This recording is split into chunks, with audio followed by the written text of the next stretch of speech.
Hello and welcome to the Ireland on the Fly podcast about the people and places of fly fishing in Ireland. This week we're following the fin with loud angler Joe Quinn, who's been based in Mayo since the 1970s. He's a well-known international angler who's fished for salmon, sea trout and of course his first love, brown trout. We talk to Joe about nighttime sea trout fishing, find out some special fishing stories from New Zealand, and also hear why a GoPro retirement present to himself has seen him set up an ever-growing YouTube channel that just might come in handy, he says, for when he's in the nursing home sometime in the future. First, Tom, the 2024 season's nearing the end, and I finally made it up to you on Corrib for some fishing. Yes, yeah, you did. Normally when we arrange a date, or it's just, it falls by the wayside, something happens, and it very nearly happened this time as well, because it wasn't a fishing day, was it really? No, I got a great tan. The Costa del Corrib was in fine fettle with the sun. Wasn't much fish to be. It was fishing, not catching. But you know what? In fairness to David, I was going up with David Anshel, and I was kind of, hemming and hawing. It was like a couple of days. The conditions weren't great, and I was saying to David, I was texting him, going, David, maybe we should knock it on the head, just maybe look to next season. And he texted me back, and do you know what? It was a salutary lesson. I think I should probably pay more attention to, and something maybe that I'm kind of guilty of trying to do maybe sometimes is kind of go, do you know what? Conditions don't look great. I'll, do it another time. And he texted me back and he goes, a man may fish all his life and not realise it's not the fish he's trying to catch. Well, isn't that very true? Do you know what? I texted him, I said, I think it took me about 10 seconds to change my mind and go, yeah, you're dead right. Come on, we're going. Feck it. Come on, let's go. So, we had a great all day. Yeah, it was a fantastic all day. I had a couple of small fish as well. So, was it? Exactly. So, exactly. But, yeah, look, we had a lovely day, lovely lunch. We did the fry up, which was, there's something nice about it. And the sweat was like pouring off. You could feel the sun beating down, even in the shade of Inchigill. It was like still like, but it was like, I have the pictures like just looking out onto the lake, and it's just a mirror. And it was, like I said, it could have been like from the Adriatic. I think you said at the time. That's what you said. Yes, yes. All I needed was the snorkel and the fins, and I was going to be going out there. But you know what? I learnt my lesson. David, you're right. Just, sometimes it's not just about, the conditions aren't optimal. Just something to get out. Go on, just get out and make sure you're fishing. Because if I hadn't gone, I probably would have ended up just working anyway on the computer. That's it. So you did. So I was glad. And actually, funny enough, right, it just shows you, right, that week, my back started acting up because my back goes sometimes. My lower back, and if you can feel it going, that's it, you're laid up. And I had a triathlon on the Sunday, and I was saying to train my wife on this, I was like, Jesus, even the fishing's now going to be tough, because I'm going to be sitting in a boat now for 8 hours, like this is. And she's like, well, are you going to still do the triathlon? I said, well, I'll play up here, I'll see how I am on Saturday. It's no coincidence, my back was absolutely 100% by the Saturday. Are you serious? And I'm 100% sure it was. And it was actually Trina said to me, she says, yeah, because you were out fishing. You were relaxed. Yeah, it's true. Whatever was building up, maybe it was just nerves, anticipation, trial, whatever it was, the fishing actually just got rid of it all. Yeah. And I was fine on the Saturday. Yeah, probably true. You weren't crunched up in front of a screen. But also it was whatever tension had been building up, it was just, yourself, you go fishing, you're out for the day, you forget about everything, and I was absolutely fine. Yeah. So if you have any back problems, don't go to a physio or a chiropractor. Disclaimer, I'm not offering medical advice. This is not medical advice, just so you know. I'm talking about my personal opinion. Go fishing instead. Yeah, it's much better. Don't waste your money on those quacks. Thanks to Dr. Dara Whelan there. Dr. Google. I've researched it on Google, I know. It has to be taken in regular doses. Remember that? Exactly. As soon as you feel that, I think the tension's coming. The back's at me. In all fairness, I'd probably carry a bit more weight on that because, they do call me Doc. Oh, geez. Did I actually say that? Did I? I do believe it was your father who had the GP. It's not hereditary either. No. It's not a PhD, so whatever way you try to spin that one. I'm losing this one big time. big time. But so look, I think we're booking you in again for some duck fly. Yeah. Hopefully, look. You always take a chance anyway, because like with that day booked for a while, you know, if you're only booking one day, it's always hard. You're what should we say? You're a slave, You're or at the mercy. you're at the mercy. That's it. You're at the mercy of the conditions, and you just take a chance, and that's it. Yeah. You know. Yeah. No, it was great. So it was good fun. So you'll have a couple last days of guiding, and then I've guiding till Friday now, and then take a couple of days off and fish myself. Brilliant. Always. Used to always actually funny when I mentioned my dad. I used to always take the last 2 days off. I would never guide the last 2 days, and I'd fish with Pa. Always never. No So as it's constant. But a lot of the guides here, a lot of wouldn't. You know, the last day or two. You know. Yeah. We don't like to get out. You know. Brilliant. Well, listen, we'll find out how you got on. Yep. I want to improve a bit. It's gone tough, even with the conditions right. Like, I mean, that's why it was going to be so hard when we were out last week. But even with good conditions at the moment, it's tough. Yeah. But sure, look, it's kind of it's time to wrap it up soon. Yeah, it is actually. I think it's coming to that stage. Yeah. Enough of that, Lark. Yeah. God. Bring on the winter. Yeah. But look, let's get back to this week's guest anyway. Joe Quinn, Follow the Fin on YouTube. And I first asked Joe about how his 2024 season has gone. The season has been a very mixed season. Weather-wise, just weather was very unpredictable. I do most of my fishing on Lough Conn, and I find it tough. I find Lough Conn very tough this year. Mayfly hatch was not great. Probably the days I wasn't out, there was good hatches. But normally fish, as I say, Lough Conn. I concentrate then from end of June, July, August, September for sea trout here in Ballina at night time. And again, weather wasn't suitable. It's just cold nights. Just couldn't get it right. And then the Mayo went into flood there in August, which was too high for me because I like the water low and get the tide certain just on the outskirts of Ballina here. And I love the sea trout fishing. And then occasionally, I visit Corrib, visit Mask. And whenever I get a chance, I'll go back home to Dundalk and fish the small rivers there. Like, you know, I love getting back there. I love getting back to where my fishing started at Water Lodge, like, you know. I was going to say, that's not a Ballina accent, so... well, I'm loud and proud. I'm living in Mayo. I'm living in Mayo since 1979, you know. Okay. And so, like, that's obviously your home waters, like. Oh, yeah, I love to get back home. Yeah. I absolutely love to get back home. It's... I fished a little river called the Water Lodge River. It flowed down into the Castletown River, and I spent all my teenage years there. And I used to fish the River Fane as well. I've done a lot of fishing on the River Fane, and some great years there. The River Fane, like I would have fished it from the late 60s to, as I say, like I left Dundalk in 1979. But the River Fane, a lot of the anglers would disappear off it coming into May because the water would be low on the Fane. But what you had around the area, like Cavan, and that you had a couple of lakes that were stocked, Myduff Lake, Emmy Loch and Monaghan. And the anglers used to go there just to get trout fishing. You know, there used to be a few fisheries just across the border as well for rainbow trout. So basically, I had the River Fane to myself. And I did a lot. I used to love the dry fly fishing on it, like, you know. You were saying, I think your dad taught you, was it? Your dad was an angler, was it?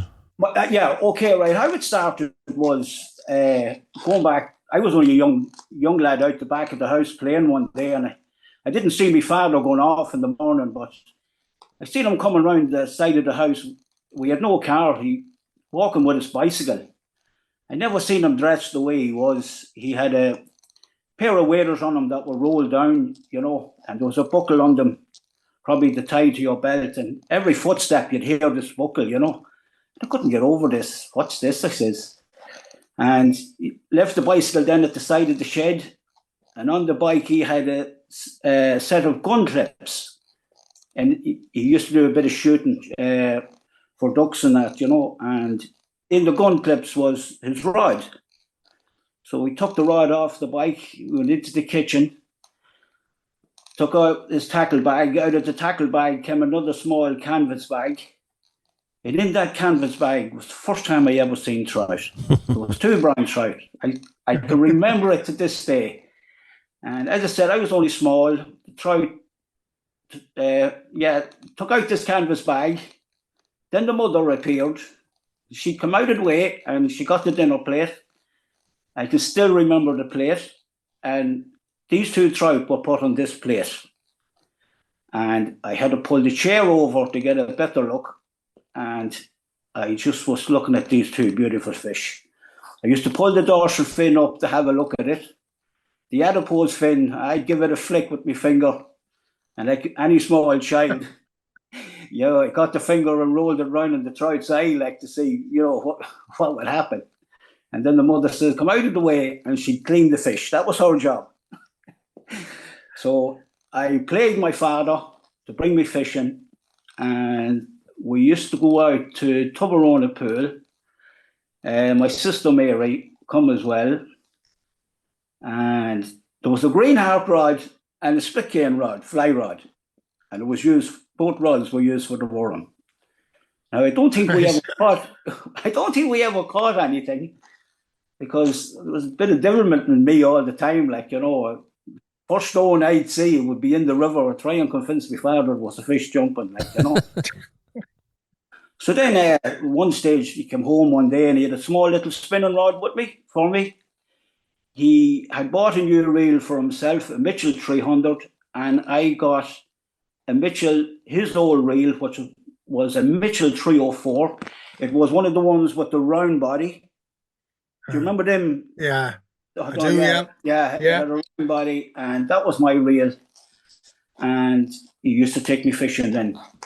The lads in Dundalk, they used to visit the Annalee River regular in Cavan. And that's where I caught my first trout, was on the Annalee in Cavan. Brilliant. And it's just the same passion from all those years ago, like you could say almost 60 years ago, is still with me.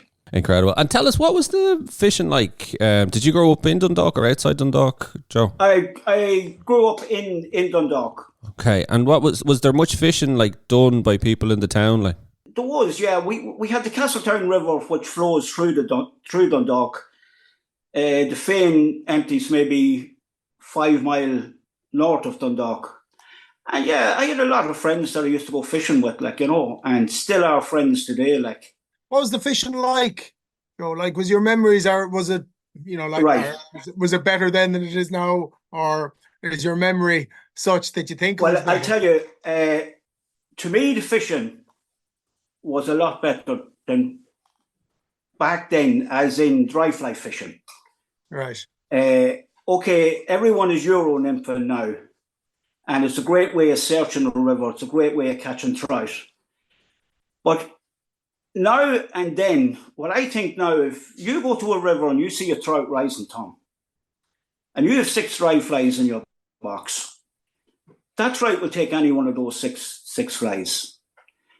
Back in my day, you go to a river, to the Fane, and you come across this trout that's rising, and you think you know what he's rising to, and you throw your fly up to him, and he ignores it. And by the time you get your second cast up to him, he's after rising again, and he ignores that fly again. Then you had a challenge, because was he rising to large dark olives, medium olives, pale wateries, iron blues? You had to find out. And that was the challenge in itself. That's really interesting, Joe, because that's so true. You don't hear that as much now, do you? Yeah, no. Like, I know a trout. I was fishing for trout that may take me an hour to catch. Yeah. then maybe bad casting put them down or that. But no, it was just to me so different.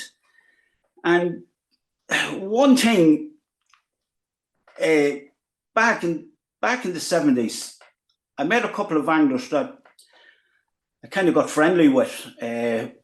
One man, his name was Arthur Campbell, and I had learned how to tie flies, and Arthur wanted me to tie a fly.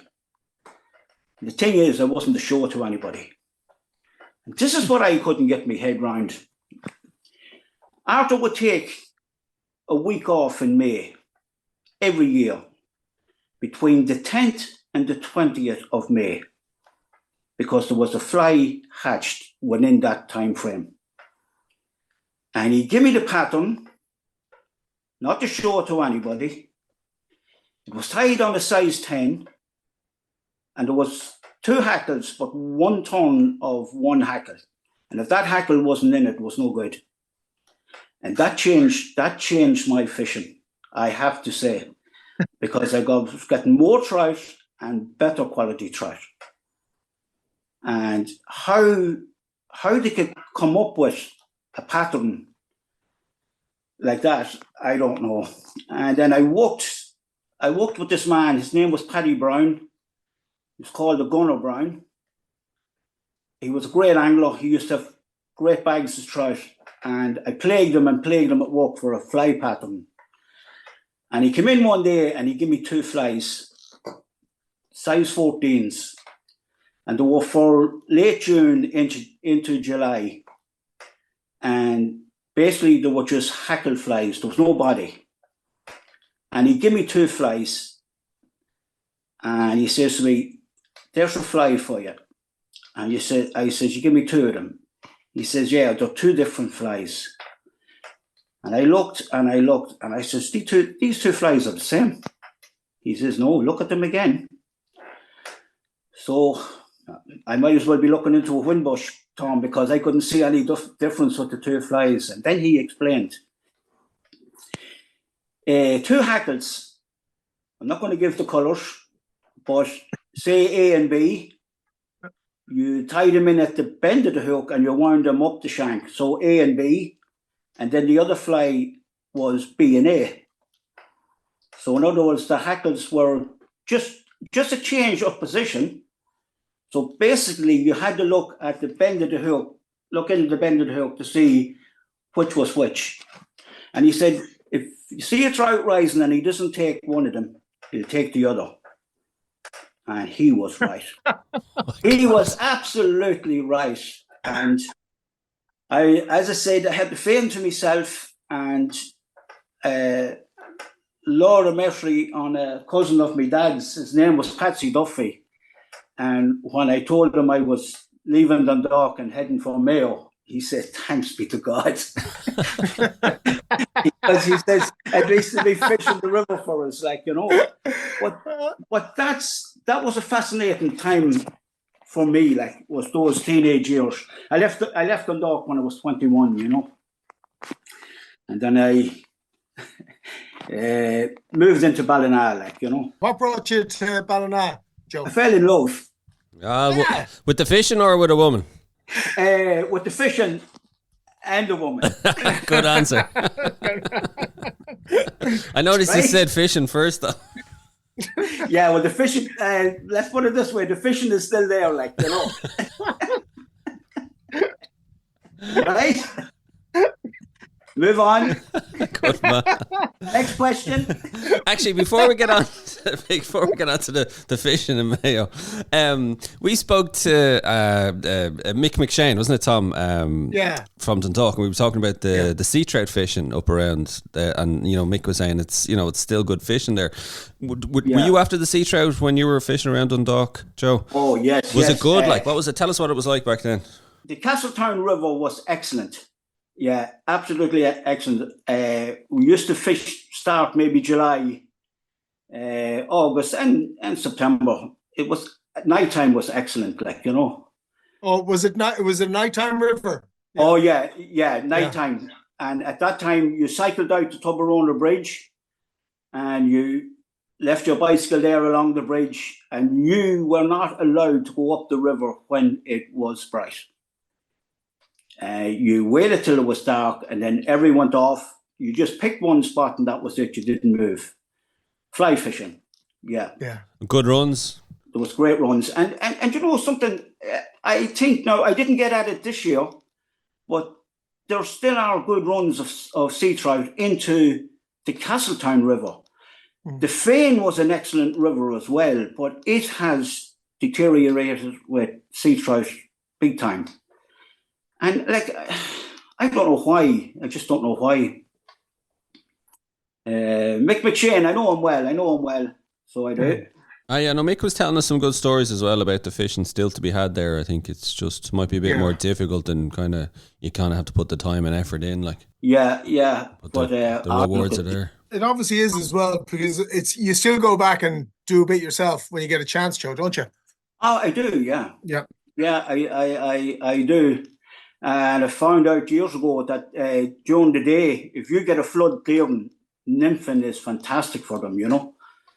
Absolutely. Euro nymphing is fantastic for sea trout. And so tell us, you do a bit of sea trout fishing at night time now up in Mayo there, is it? Yes, I just on the outskirts of the town, I fish a small section there at night time if the tide is certain. I like to get the tide coming, and I just go to one little spot. It's strange, like, you know, my sea trout fishing back in Dundalk was, you know, you went to the pools and you fished the pools, and just one night I was fishing, and I found out by accident that I was actually fishing for sea trout that are running, possibly running up to Foxford. And I would be catching them maybe water between your knee and your ankle. And I found it just by accident. I was walking out of the river one night. I was waded out to fish a pool that was over the far side. And walking in, I didn't pull in the flies. I was just holding the flies up behind me as I was walking in. And in about a foot of water, I hooked a sea trout about 1.5 pounds and landed him. And I said, wow. He was covered in sea lice. Returned him, and I stood my ground where I was and kind of fishing. And every now and again, I'd see a flicker of silver passing me. So I just used my head and said, instead of wading out past them, just stand here and I'll fish about 30-yard stretch. That's all I fish. And I get the fish that's running. I think to come in, you stop for a second or two, and if the flies come over them, well and good. Talking some great nights like that, you'd be well into double figures, like, yeah. Right. And again, I have it to myself, like, you know, I never. Yeah, because that was the next question I was going to ask you, Joe. Like, is it popular? Is it much nighttime fishing done up there? There'll be a bit done, all right. A great method you see over here in Ballina is the bubble and fly, like, you know. And down below me, there could be a few lads, but normally what I do is I have a rod set up in the house here when July comes in, and I could head to the river maybe after 12 o'clock, 1 o'clock, 2 o'clock, fish for a couple of hours, like, right. Just depending on the tide, you know. I like it just when the tide is coming. Must be. I've never done it, the nighttime fishing.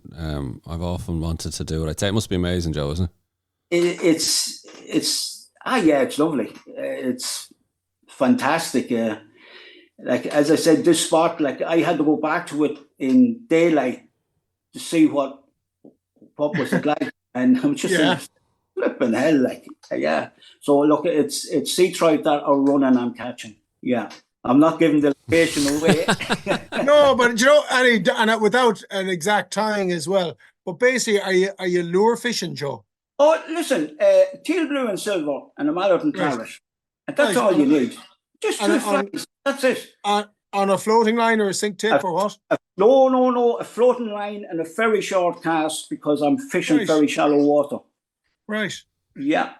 And Brilliant, that's are you letting it gas, yeah. swing around? Are you stripping? I'll just let it swing around, yeah, short cast. But like you said, just you have to time it right. You have to hit that run.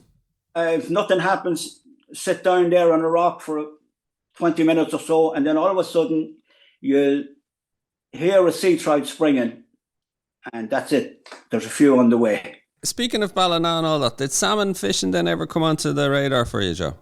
It did, yeah. When I moved here in '79, I used to come over to Foxford fishing for salmon. I'd say we started in about 75 or 76. We come over for a couple of weekends. And when I came to Ballina, my trout fishing, I put it on the back burner. I'd done 20 years of salmon fishing here. I would be in two clubs, the Ballina Salmon Anglers and the East Mayo Anglers. That was for me fly fishing. I used to love to fly fish for the salmon. Here in Ballina, the fly fishing was done with a bubble and fly because back then you could have 50 to 70 anglers on the river, so you couldn't be out stuck trying to fly fish, taking up water, I love the salmon fishing and probably gifted in a way. I worked in a factory here in Ballina called Hollister, and the river ran through the grounds.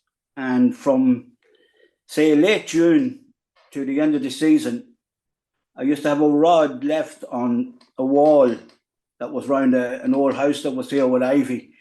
And we used to run down from work on your break and catch salmon, And were the numbers like, Joe, you'd be guaranteed nearly you'd be catching a fish, like?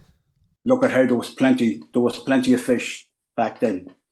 It's just a shame the way it's gone now. But look, I'll give you an example. I had a good friend at work called Jimmy Cawley, and he was gifted with the worm. He was just magic with the worm. His best day and us working was 11 salmon on 3 breaks. My best, I couldn't match that. My best was 5, Yeah. Only 5 during the work day.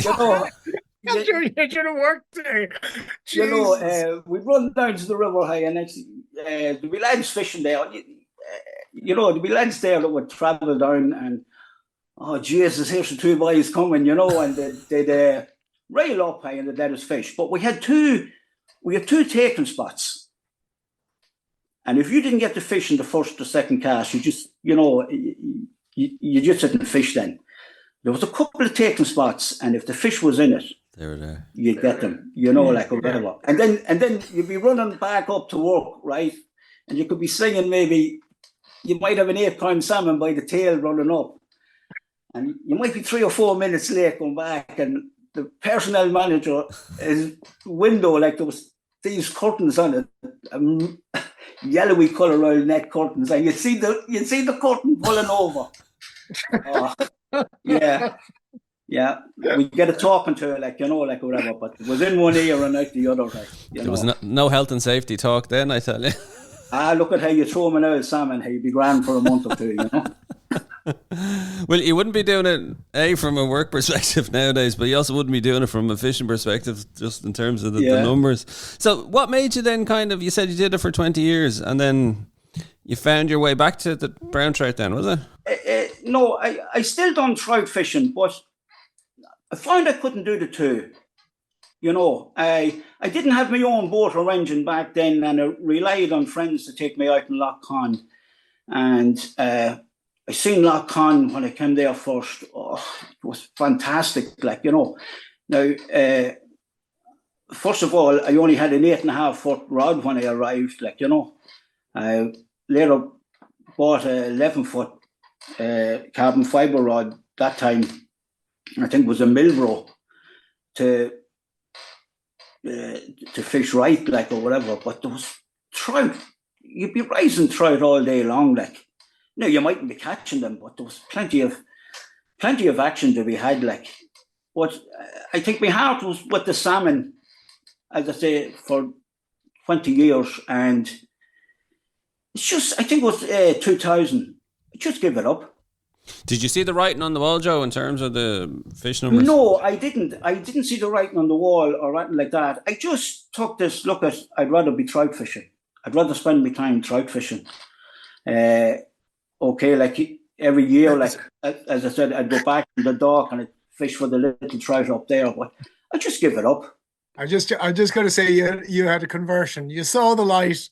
Yeah, no, but it's great. The road to Damascus. You know, it'd be great when you'd be out having a pint in the pub, like, you know, and you'd be talking, some anglers will come in from up the country or that or whatever, and you'd be asking you know, do you fish? I fish for trout. Do you not fish for salmon? No, I give it up. Why'd you give it up? Oh, too easy. I wanted a challenge. Yeah, yeah, that was this. I'd say you got some look back at that now, I'd say. I'd say they gave you some look then. I still say it, like, you know. Yeah. And it's been a tough year for them this year on the Mayo by all accounts as well, isn't it? Like, it's very quiet. It's look, it's a shame. I don't know, like, there on Saturday, I got a chance to fish. I fished Lough and I fished Tonyard, right? I was invited by an elite club of anglers to fish it. They were called the Damsel Fly Fishers. And I had to identify as a damsel for 8 hours one day, Saturday, and it was known as Josie because they were all women. The Damsel Fly Fishers are women, run by Dory Gibbons, you know, and... So you were Josephine Quinn? No, I was Josie. I was Josie. Just Josie. Sorry, excuse me, sorry. Yeah. But what I'm getting at is, it was my first time ever fishing Lough, and then I got to fish Tonyard in the afternoon. We fished Lough in the morning. But to be on 2 sea trout fisheries that are struggling, and the reason I'm saying this is my boatman on Tonyard was Peter Joyce. Oh, do you know Peter? Oh, he's a gentleman, lovely man. Yeah, really nice. He gillied TC Kingsman Moore. He did, yes. So I had a wonderful conversation with him. You know, I had a great 3 hours with him. And he talking to me about the good old days. And now I just can't get my head around how all these great sea trout fisheries are just a shadow of what they were. It's a shame. It's an absolute shame, I think, in this country that we can't get them back to the way they were, like, you know. Peter said you didn't have to be a good angler to catch sea trout back then, like, you know. But, like, you know, he talked about the average size, over 2 pound. I had 6 sea trouts on Tonyard and they were ½ pound if they were that, like, you know. Lough, slightly bigger, like, you know. I had 5 on Lough, I think it was, yeah. Tell us then, Joe, how did you got it? You're obviously so much into the fishing. You got into the competition side of things and fished for Ireland and everything. I did, yeah. I got into the competition. I started in 2003. First Connor Cup was on Loch Melvin, and I decided to have a go. And I went on. Connor Cup was on a Saturday, and I went with a very good angler, Stephen Brown, on Thursday to fish Melvin. And for the day, I got 1 8-inch trout. I think Stephen had 1 trout, and I kind of wasn't looking forward to going back on Saturday.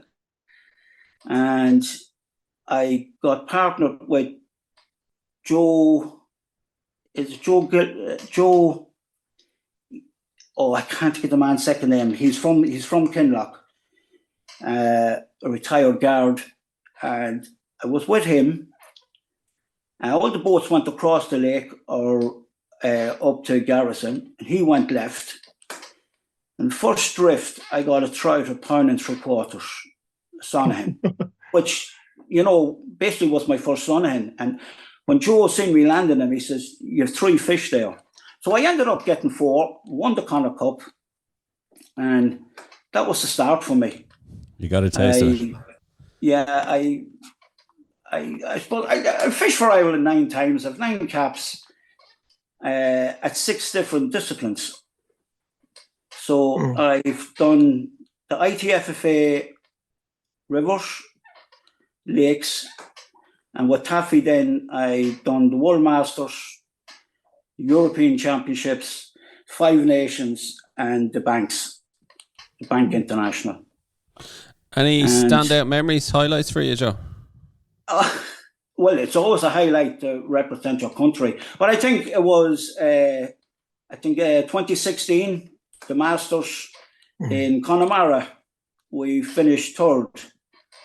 So we did. The team was Richie Willis,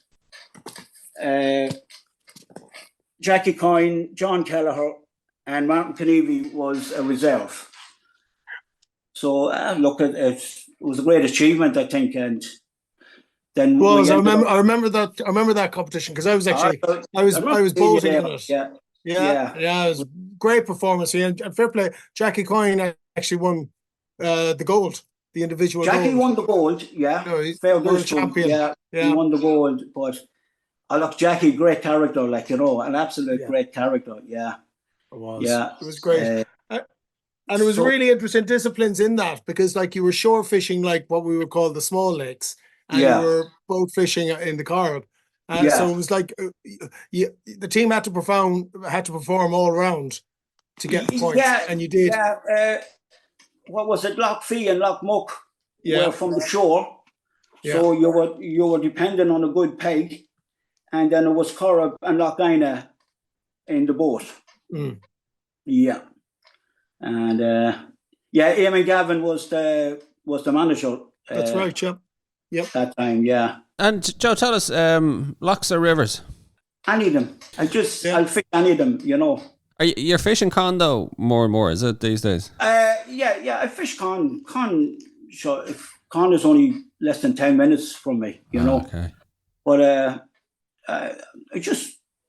I'll wander up the mountain to Loch Fossa or that, get away from the madding crowd altogether, That's up in the Ox Mountains, and I have a couple of other lakes and other mountains that I will trek off to, Seen a couple of those lately on a couple of the editions, actually. There was one lately when you were up the hills, one of your Follow the Fins. Yeah. Yeah, look good. Yeah. The secret lake. I won't even tell you what county it's in, You're going to have to look for a mountain with a lighthouse nearby. Well, speaking of videos and the YouTube channel, Joe, so you're saying you retired late 2022. So as a retirement project, you got yourself a GoPro camera and decided to set up Follow the Fin. Joe Quinn, Follow the Fin. I'll tell you how that came about now. I'm a really lucky dude in a way because my daughter Adina is married to a Kiwi, right? From the South Island, Chris O'Neill. And they would normally go back to New Zealand once every 2 years, because I have 2 grandkids and the grandkids, all their cousins are in New Zealand, right? And I retired in September 22, and with COVID, restrictions were more severe, I'd say, than here. And Dina and Chris couldn't get over, so they were going Christmas 22, just after Christmas. And I said, if I don't go now, I'll never go. So it wasn't all about the fishing. As I said, there was a couple of rods thrown in and a box of flies, and off we went. But before I went, I bought a GoPro camera just for myself, just take a few videos. And talk about being lucky. My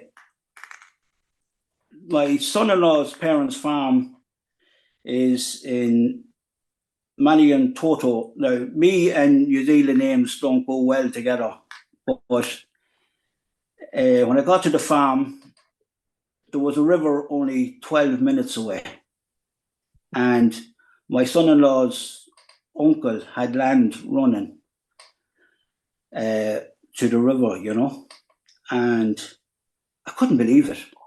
And even better again, my son-in-law's uncle fishes. So everything was in my favour. So I was brought to the river. Every day I went to the river, there was trout rising. I don't think I had a blank day on it. And there was, the same river, I would go maybe 30 minutes drive further up, and another part then maybe another 10 minutes after that. Like in New Zealand, they don't measure miles or kilometres, it's time, you know, it's half an hour to get to here or whatever.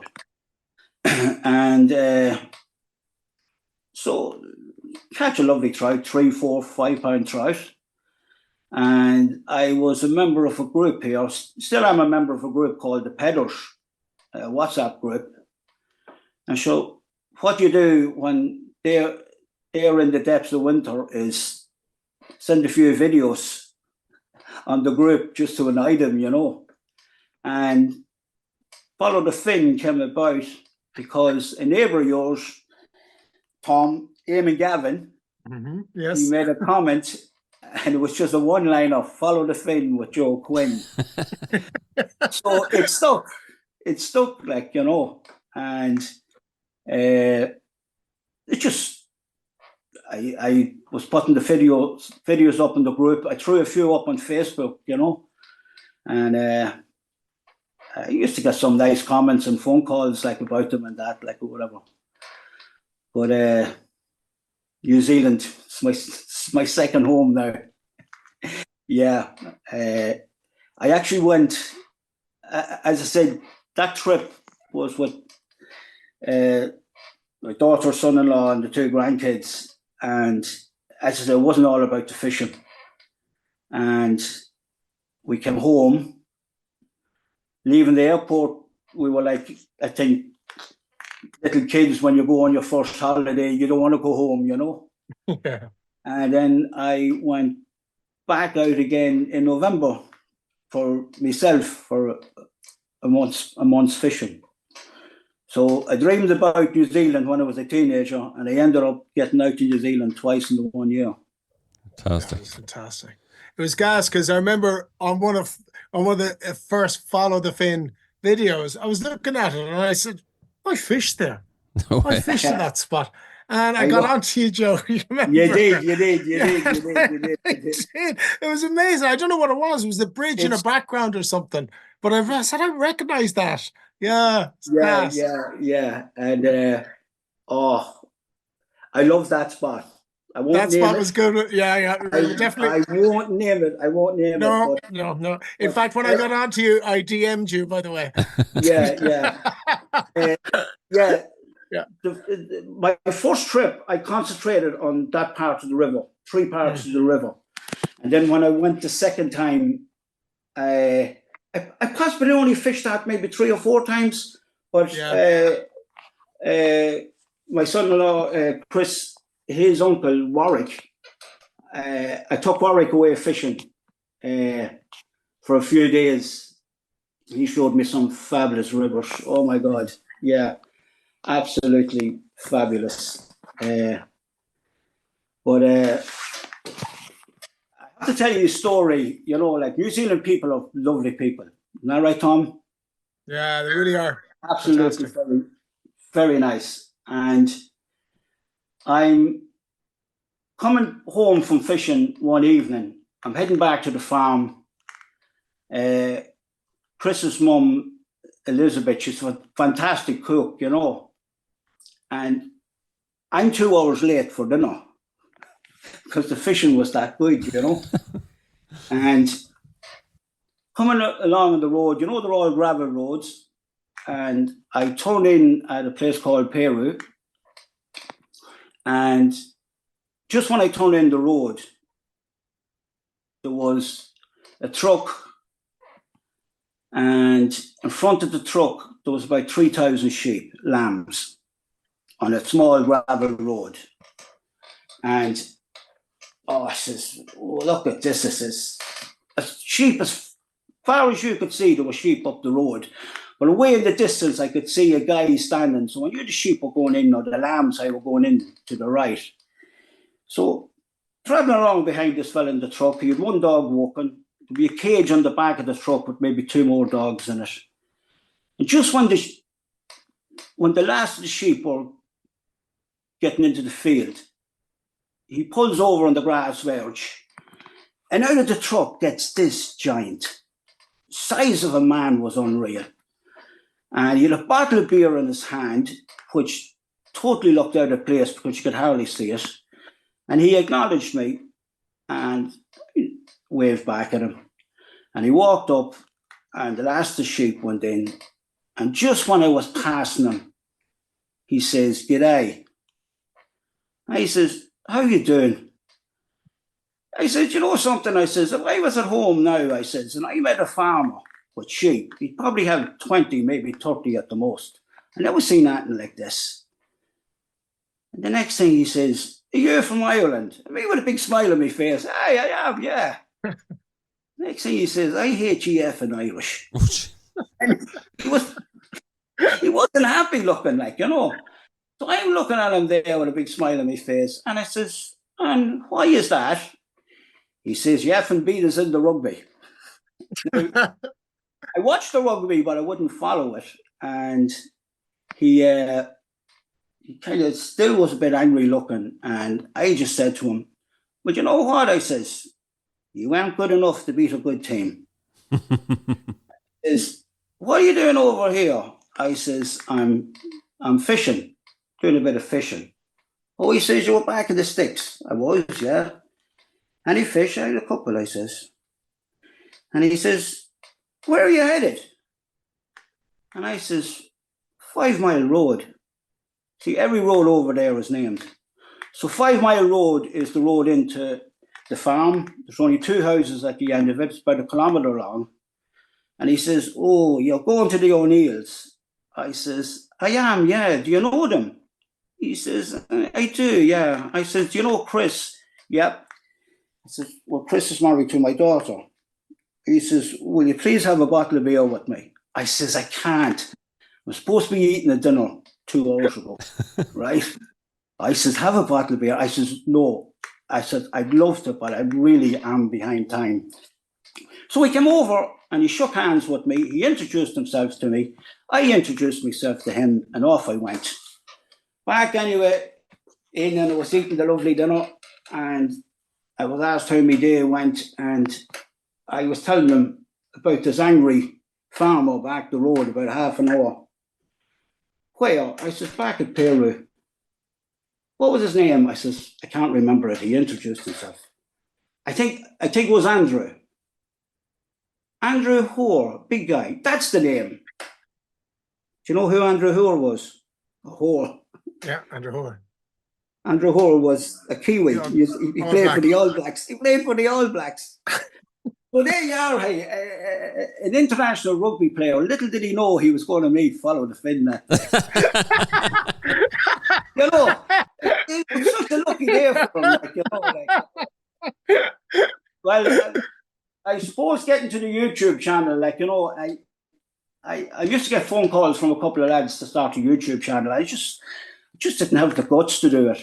And I've a good friend. I keep my boat at his house, Martin Kenny, and we go out with Martin every week. Like, we'd have a cup of tea at that, and his wife Sharon. I work with Sharon, and he says, "Come on out for a cup of tea." And I went out anyway, a cup of tea, having a chat about fishing or whatever.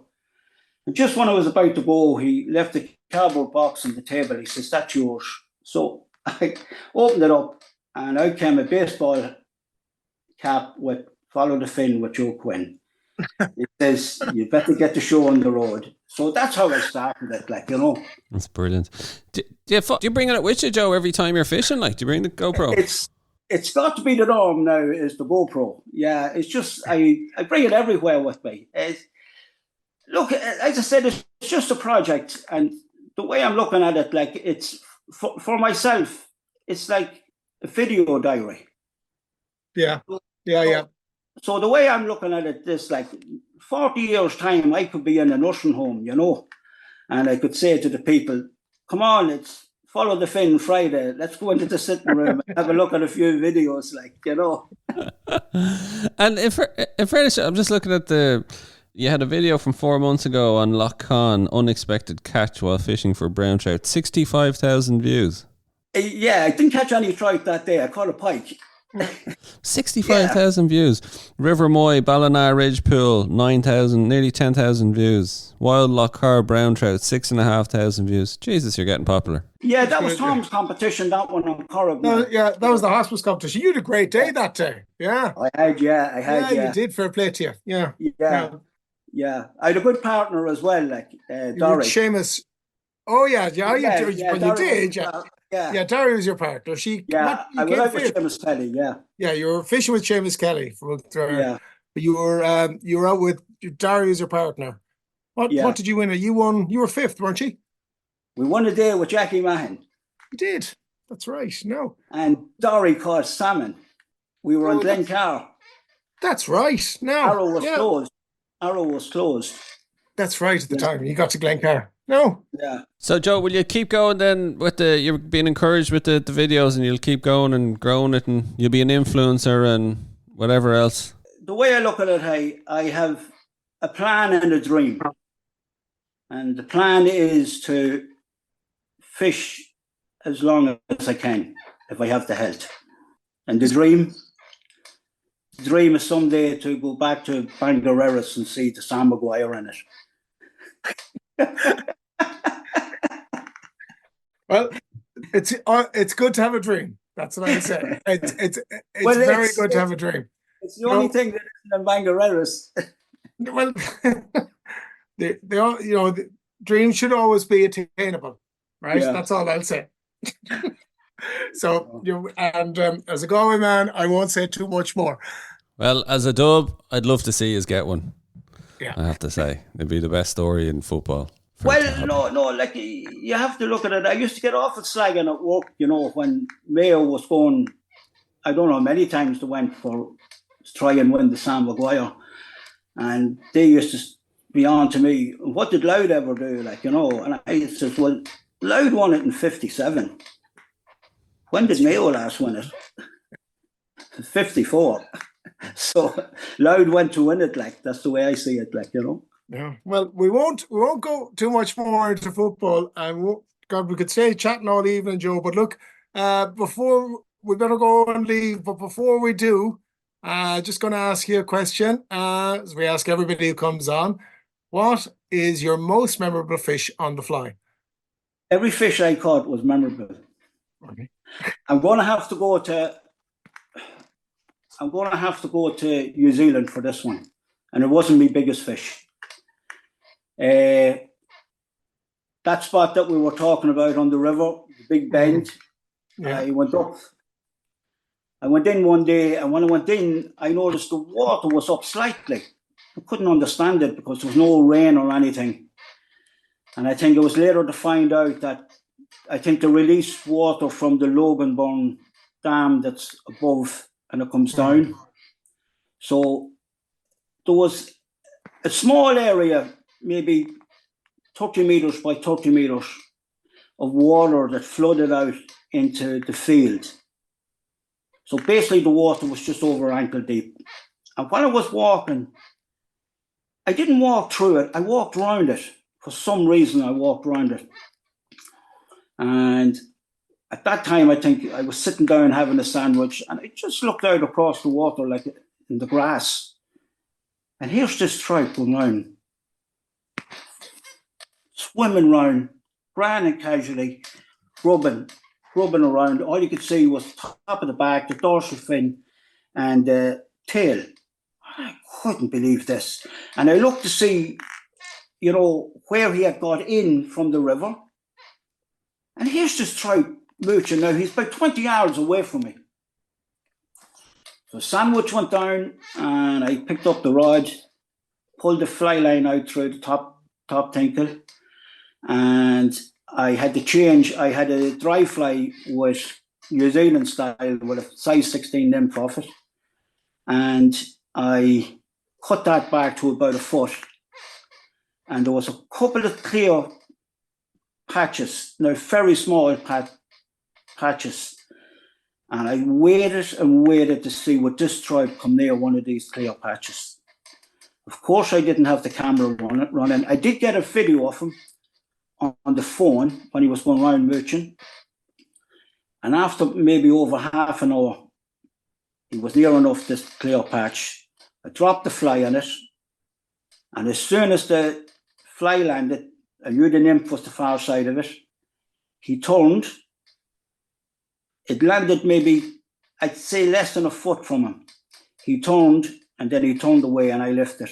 And I was in a trout over 3 pounds in about 4 or 5 inches of water in the field. He made his way back out into the river.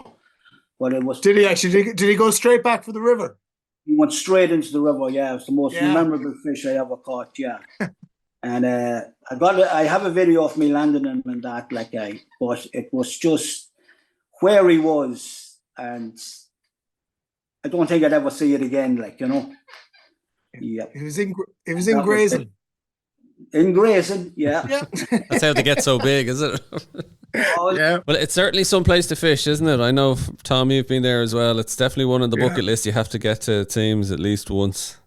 Yeah. As I said, I got twice in 23. I will return, but not in the foreseeable future.